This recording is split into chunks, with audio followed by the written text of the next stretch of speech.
So my girlfriend told me I was too boring to love, left me for a guy who played bass in dive bars, and 6 months later, she was sleeping on couches while I was living in a house I actually owned. But I'm getting ahead of myself. Let me rewind to the moment everything started falling apart, because honestly, I didn't see it coming until it was way too late. I'm 32. I work as a mechanical engineer in Colorado, and my life is exactly what you'd expect from someone with that job description: stable, predictable, and according to my ex, apparently soul-crushingly boring. I've got a 3-bedroom house that I bought when I was 28, a dog named Cooper who's basically my best friend, and I spend most weekends either hiking or fixing things around the house, because that's what relaxes me. I know, I sound like the most generic guy on the planet, but here's the thing. I genuinely liked my life. I had a clear career path, my finances were in order, I wasn't drowning in debt, and I could actually afford to take vacations without checking my bank account 17 times first.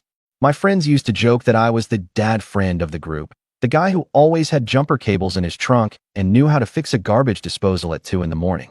I never thought that would be a problem. Then I met Ashley. We'd been together for 3 years when everything went sideways, and for most of that time, things were genuinely good. We met at a barbecue that one of my coworkers threw, and she was exactly the kind of girl you'd want to bring home to your parents. Easy to talk to, genuinely kind, always laughing at terrible jokes. She worked as a receptionist at a dental office, lived in an apartment with her roommate, and spent most nights at my place because, as she put it, my house actually felt like a home. She'd bring Cooper treats, cook dinner while I worked on whatever project I had going, and we'd watch movies on the couch like a completely normal couple. For a long time, I thought we were building towards something real. The first crack in the foundation showed up so slowly that I didn't even notice it was happening. Ashley had this friend group that was the complete opposite of everything I represented. Unemployed musicians, bartenders who worked 3 nights a week, people who lived in vans and called it freedom, that kind of crowd. I didn't have a problem with them. Honestly, they just weren't my scene. But Ashley started spending more time with them, and when she'd come back from their hangouts, she'd have this distant look in her eyes, like she'd just experienced something I could never understand. She started making little comments here and there, stuff that seemed innocent at first. She'd mention how one of her friends just bought a motorcycle and took off to California without planning anything, or how another guy she knew quit his job to follow his band on tour. And wasn't that just so brave and romantic? I'd nod along, not really getting where she was going with it, because to me those stories sounded less like bravery and more like financial disasters waiting to happen. Then the comments got more pointed. She'd say things like, maybe we should be more spontaneous. Maybe we should take a random road trip in the middle of the week. Maybe I should stop planning everything down to the minute. I tried, I really did. I took her on surprise weekend trips. I'd skip my usual Saturday morning routine to do whatever she wanted, but it was never enough because I couldn't fundamentally change who I was. I'm the kind of person who checks the weather forecast before hiking, who schedules oil changes in advance, who actually reads instruction manuals. That's just how my brain works. The breaking point came on a Tuesday night, completely out of nowhere. I'd just gotten home from work, I was planning to install new shelves in the garage, and Ashley was sitting on the couch with this look on her face that I'd never seen before. She didn't even let me put my bag down before she said, "We need to talk." I sat down. Cooper immediately came over and put his head on my knee like he sensed something bad was coming, and Ashley just stared at me for a solid 10 seconds before she finally spoke. She told me I was too nice. Not in a compliment way, but in a way that made it sound like a character flaw, like being considerate and stable was somehow ruining her life. She said she needed someone with more edge, someone who made her feel alive, someone who didn't have a color-coded calendar and a retirement plan at 32. I asked her if there was someone else, because I'm not stupid, and the way her face changed told me everything I needed to know before she even opened her mouth. His name was Jake. He was 29, he played bass in a band called Broken Pavement that performed at open mics and dive bars, and apparently he represented everything I wasn't. Ashley told me he was exciting, that he lived in the moment, that being around him felt like anything could happen. I just sat there processing the fact that my 3-year relationship was ending because I had my life together. She packed her stuff that night, and I didn't try to stop her because honestly, what was I supposed to say? She wanted chaos, and I offered stability, and you can't compromise on something that fundamental. The weirdest part was that she seemed almost disappointed that I wasn't freaking out, like she expected me to beg or yell or make some big dramatic gesture. Instead, I helped her carry boxes to her car, gave her back her spare key, and watched her drive away. Cooper sat next to me on the porch, and I remember thinking that at least my dog would never leave me for a bass player. The next few weeks were strange. I threw myself into renovating my bathroom because destroying tile with a sledgehammer is surprisingly therapeutic, and my friends were absolutely baffled when I told them why Ashley left. My best friend couldn't wrap his head around the concept that being reliable was apparently a deal breaker. I wasn't heartbroken in the dramatic sense. I was more confused than anything, like I'd been rejected from a job I was perfectly qualified for. I kept thinking about that phrase, too nice, and wondering when basic human decency became something people were supposed to run away from. But I didn't chase her, I didn't text her. I just kept living my boring, predictable life, completely unaware that Ashley's exciting new adventure was about to turn into a complete disaster. Here's the thing about watching someone's life fall apart from a distance. You get all the information in pieces, like a puzzle you never asked to solve, and by the time you see the full picture, it's already too late for them to fix it. About 3 weeks after Ashley left, I started hearing things through mutual friends, the kind of details that trickle down through social circles whether you want them to or not. Jake, the exciting bass player with all that edge Ashley was looking for, turned out to be exactly the kind of guy you'd expect from someone who called their band Broken Pavement. He was 29 years old, worked part-time at a music shop downtown, and I use the word worked very generously because apparently he called in sick at least twice a week. He didn't have his own place. He'd been crashing on friends' couches for the past year, rotating between apartments every few weeks like some kind of nomadic musician stereotype. His band played open mic nights and the occasional dive bar gig, the kind of shows where maybe 15 people show up and half of them are there for the cheap beer, not the music. And here's the kicker. Ashley, the girl who left me because I was too stable, was now bankrolling this guy's entire existence. The information came to me in waves, and I wasn't even looking for it. One of my friends grabbed coffee with Ashley's former roommate, and apparently Ashley had moved in with Jake at his friend's apartment. Except Jake didn't pay rent because he was between opportunities. Ashley was covering his half, plus buying groceries, plus paying for gas because Jake's van was constantly breaking down. My friend told me this like it was the most predictable thing in the world, and honestly, it kind of was. Another friend saw them at a bar where Jake's band was playing, and Ashley was sitting alone at a table looking absolutely miserable while Jake flirted with girls between sets. The same guy who supposedly made her feel alive was treating her like a walking ATM with the personality of a houseplant. But I didn't reach out, I didn't offer advice. I just kept demolishing my bathroom and planning out the tile work like a normal, boring person who actually finishes projects. Then I ran into her at Home Depot on a Saturday morning, and that's when I realized how bad things had actually gotten. I was in the plumbing aisle trying to figure out which wrench I needed for my sink, and I heard my name from behind me. I turned around and barely recognized her. Ashley had lost weight, not in a healthy way, but in a way that made her look exhausted and worn down, like she hadn't been sleeping or eating properly in weeks. Her hair was pulled back in a messy ponytail. She was wearing an oversized hoodie that definitely wasn't hers, and she had these dark circles under her eyes that I'd never seen before. She tried to act casual, asked me what I was working on, and I told her about the bathroom renovation because what else was I supposed to say?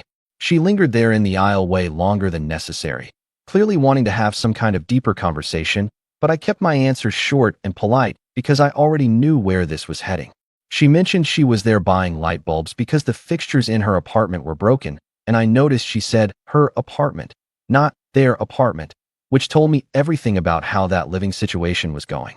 I made an excuse about needing to grab something from another section, and I got out of there before she could ask me for help or advice or whatever she was building up to. That encounter stuck with me for days. Not because I felt bad for her, but because I couldn't believe this was the same person who told me I wasn't exciting enough. A week later, the messages started. At first, it was just Instagram likes on old photos, then comments on posts I'd made months ago, the kind of digital breadcrumbs people leave when they're testing whether you'll respond. I didn't. Then came the texts, casual at first, asking how Cooper was doing, saying she missed him, which was obviously code for saying she missed me without actually saying it. I kept my responses minimal, 1 or 2 words, enough to not be rude, but not enough to open a door. Then one night, my phone rang at almost midnight. I was in bed reading, Cooper was sprawled across half the mattress, and I saw Ashley's name on the screen. My first instinct was to ignore it, but something made me answer, maybe curiosity, maybe some leftover sense of obligation from 3 years together. The second I said hello, I heard crying on the other end. Not quiet tears, but full-on sobbing. the kind where someone can barely catch their breath enough to talk. She tried to explain what happened, but the words came out in fragments. Jake had spent their rent money on a vintage guitar he found on Craigslist. They'd gotten into a massive fight about it. He'd called her controlling and stormed out, and now she didn't know where he was or how she was going to pay for the apartment. She tried calling him 17 times, and he wasn't answering. Then she said something that actually made me angry, not sad, just genuinely frustrated with how predictable this whole situation was. She said, "You always knew what to do." I missed that. Like I was some kind of instruction manual she'd thrown away and now wanted to dig out of the trash. I took a breath, stayed calm, and told her exactly what she needed to hear but probably didn't want to accept. I said she needed to talk to her landlord about the situation, figure out if she could break the lease or find a roommate, and maybe stop expecting a 29-year-old guy who sleeps on couches to suddenly become financially responsible. I did not offer to help. I did not offer money. I did not offer to co-sign anything or let her crash at my place. I gave her practical advice the same way I'd give directions to a stranger, and then I told her I had to go because I had work in the morning. She asked if we could meet up and talk in person, and I said no. Simple as that. No explanation, no softening the blow. The calls kept coming over the next few weeks. Not every night, but often enough that I started letting them go to voicemail. She'd leave messages asking me to help her find a new apartment, asking if I knew anyone who was renting, asking if I could review a lease agreement because she didn't understand the legal language. Every request was wrapped in this tone of desperation that made it clear she'd realized she'd made a massive mistake but was too proud to say it out loud. I didn't respond to any of them. Then the messages stopped completely, and through the grapevine, I found out why. Jake had disappeared. Not in a dramatic way. He just stopped coming back to the apartment and blocked Ashley on everything. She got evicted because she couldn't cover the full rent on her own, and now she was sleeping on her friend's couch, the same friend she used to live with before she moved in with me all those years ago. The irony wasn't lost on anyone. Ashley had traded a 3-bedroom house with a yard and a dog for a couch in a 1-bedroom apartment, all because she wanted someone with edge, and now she was learning the hard way that edge doesn't pay bills or show up when things get difficult. And me, I just kept working on my house, kept hiking on weekends, kept living my boring, predictable life, completely unaware that the universe was about to hand me exactly what I needed. The thing about moving on is that it doesn't announce itself with fireworks or a dramatic moment of clarity. It just happens quietly while you're focused on other things, and one day you realize you haven't thought about your ex in weeks. That's exactly how Rachel entered my life. No grand romantic gesture, no love at first sight. Just a regular workday that turned into something I never saw coming. I was about 2 months past the Ashley situation, my bathroom renovation was finally done, and I'd gotten pulled into this commercial development project at work that required collaboration with a landscape architecture firm. There were maybe 12 people in the kickoff meeting, and Rachel was one of them, sitting across the table with a portfolio full of detailed site plans and this confident way of presenting ideas that made it clear she knew exactly what she was talking about. She ran her own landscape architecture company, had been doing it for 6 years, and the way she discussed drainage systems and soil composition with the same enthusiasm most people reserve for talking about their favorite sports team told me everything I needed to know about her work ethic. We ended up working together pretty closely on that project, lots of emails back and forth about grading issues and retaining wall specifications, the kind of technical conversations that probably sound boring to most people but felt completely natural to us. She had her own house about 20 minutes from mine. She was renovating her kitchen, and when I mentioned I'd just finished a bathroom remodel, she actually asked specific questions about tile adhesive and grout sealing instead of just nodding politely like most people do. About 6 weeks into the project, we grabbed coffee after a site meeting, and that conversation lasted 3 hours without either of us noticing. She told me about how she'd started her business right out of grad school, how she'd bought her house as a fixer-upper and had been slowly transforming it, how she had 2 rescue dogs that were absolute chaos, but she loved them anyway. I told her about Cooper, about my hiking trips, about how I'd spent the last few months working through a breakup by destroying walls with a sledgehammer. She laughed at that, not in a judgmental way, but in this understanding way that made it clear she got it. Then she said something that hit me harder than I expected. She said, "Being boring is underrated. Reliability is attractive, not as some kind of pity compliment, but as a genuine observation, like she'd figured out something most people spend their whole lives missing." We started dating officially about a week later, And the difference between being with Rachel and being with Ashley was like comparing a professionally built house to one held together with duct tape and wishful thinking. Rachel didn't need me to be spontaneous or edgy or whatever Ashley had been searching for. She just needed me to show up and be consistent, which was literally the only thing I'd ever been good at. We'd plan weekend trips months in advance. We'd text each other about contractor recommendations and building code requirements. And somehow that felt more romantic than any random midnight adventure ever could. Her friends were architects and engineers and project managers, people who understood that having a 5-year plan wasn't boring, it was smart. About 4 months into dating Rachel, so around 6 months after Ashley left, I ran into Ashley and Jake at a grocery store, and that encounter pretty much summed up everything that had happened. Rachel and I were there together, picking up stuff for dinner, having one of those easy conversations about whether we should try a new recipe or just make pasta. We turned down the produce aisle, and there they were, Ashley and Jake, standing in front of the organic apples having what was clearly an argument about money. Jake looked exactly like you'd expect. Ripped jeans, faded band t-shirt, this perpetually exhausted expression of someone who'd been couch surfing for too long. Ashley looked better than she had at Home Depot, like she'd gotten some sleep and started eating again. But there was this hardness in her face that hadn't been there before, like life had spent the last few months teaching her lessons she didn't want to learn. They both saw us at the same time, and I watched Ashley's entire body language change. Her eyes went from Jake to me to Rachel, and you could literally see her doing the math in her head, comparing where she ended up versus where I ended up. Jake, being the absolute genius he was, decided to say something. He looked at me, smirked, and said, "Still boring, I see."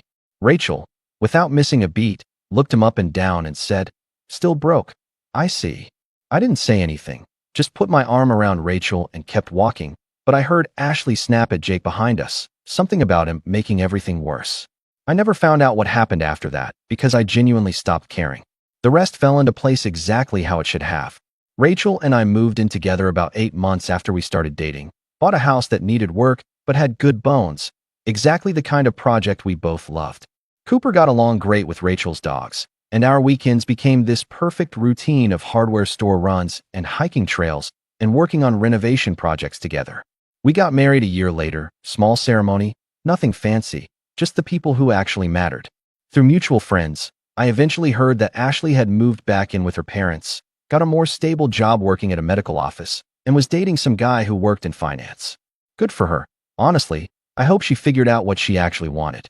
Jake, as far as I know, is still sleeping on couches and playing dive bars, still waiting for his big break that's never going to come because talent without discipline is just expensive noise.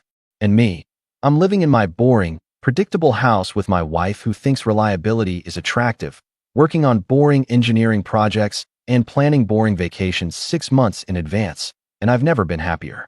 Here's what I learned from the whole experience. Bad boys give you stories, but good men give you a future. Ashley wanted excitement and got chaos, wanted edge and got instability, wanted someone who lived in the moment and got someone who couldn't plan past next weekend. Meanwhile, I just kept being exactly who I'd always been, and somehow that turned out to be exactly what the right person was looking for all along. The universe has a weird sense of humor like that. You spend years thinking your stability is a flaw, that being responsible and reliable makes you invisible, and then someone comes along who sees those exact qualities and thinks they're the most attractive things about you. Rachel didn't want me to change or be more spontaneous or develop some kind of mysterious edge. She wanted me to keep being the guy who checks the weather before hiking and reads instruction manuals and has a retirement plan at 32.